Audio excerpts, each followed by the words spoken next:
ডিমের পুডিং মজাদার ও স্বাস্থ্যকর একটি মিষ্টান্ন যা ছোট বড় সবাই ভালোবাসেন। এটি কম উপকরণে সহজেই তৈরি করা যায় এবং ঝটপট অতিথি আপ্যায়নের জন্য একদম পারফেক্ট। যারা ডিম কিংবা দুধ আলাদাভাবে খেতে পছন্দ করেন না তাদের কাছেও পুডিং খুব পছন্দের একটি খাবার।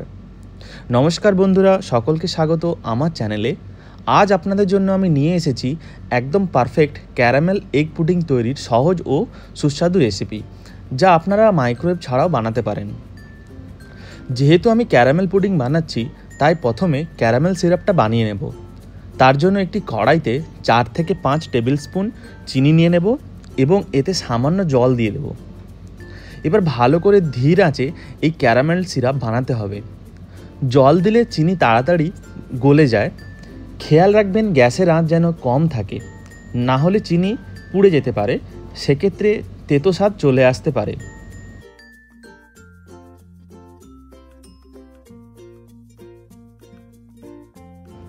চিনির কালার এরকম হালকা লালচে বাদামি এসে গেলেই এখানে গ্যাসের আঁচ বন্ধ করে দেব এবং যে পাত্রে পুডিংটি বানানো হবে তাতে ঢেলে দেব।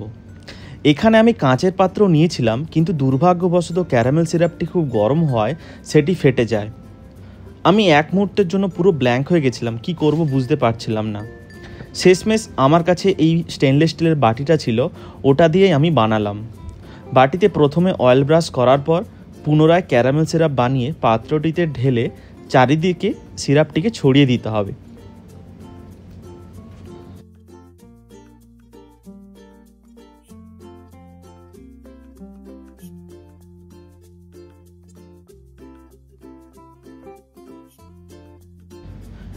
এবার একটি মিক্সিং বলে দুটো ডিম ফাটিয়ে নেব এবং এর সাথে অ্যাড করে দেব 5 থেকে 7 ড্রপ ভ্যানিলা এসেন্স। এখানে ভ্যানিলা এসেন্স দিলে কি হয়, ডিমের কাঁচা গন্ধটা অনেকটাই চলে যায় এবং পুডিংয়ের স্বাদ অনেকটাই বৃদ্ধি পায়।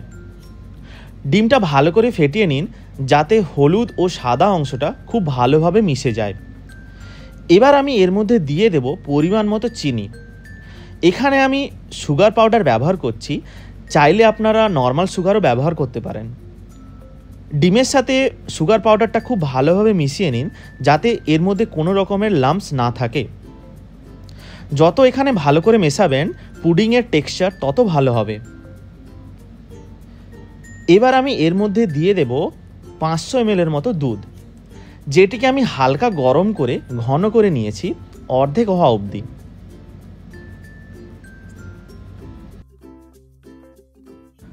দুধের সাথে ডিমটি ভালো করে মিশিয়ে নিন। এবার একটি স্ট্রেনারের সাহায্যে মিশ্রণটি ছেঁকে যে বাটিতে ক্যারামেল সিরাপ দিয়েছিলাম সেই পাত্রে ঢেলে নিন।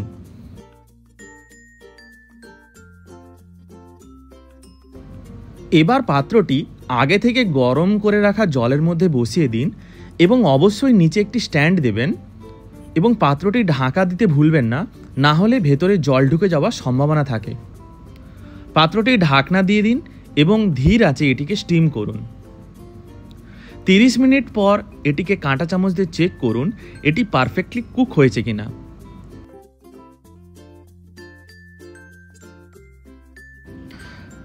সাথে সাথেই এটিকে প্লেটিং করবেন না, এটিকে ঠান্ডা করে ফ্রিজে 1 থেকে 2 ঘন্টার জন্য রেখে দিন। একদম চিল্ড হয়ে গেলে পাত্রটি বাইরে বের করুন এবং একটি কাঁটা চামচ বা ছুরির সাহায্যে ধারের দিকে ঠিক এইরকমভাবে ডিমটা একটু চেঁচে নিন। সেক্ষেত্রে উল্টানোর সময় এটি ভেঙে যাবে না। পুডিংটি প্লেটে উল্টে নিন। উল্টানোর সময় খেয়াল রাখবেন যেন পুডিংটি ভেঙে না যায়।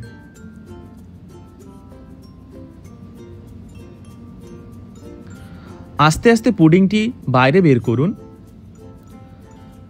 ভিডিওটি কেমন লাগলো একটি লাইক, শেয়ার, কমেন্ট করে অবশ্যই জানাবেন এবং এই রকম রান্নার ভিডিও দেখার জন্য আমার চ্যানেলটি প্লিজ সাবস্ক্রাইব করে পাশে থাকবেন। আপনাদের ভালোবাসা আরও আমাকে রান্নার ভিডিও বানাতে সাহায্য করবে। ধন্যবাদ সবাইকে, সবাই খুব ভালো থাকবেন।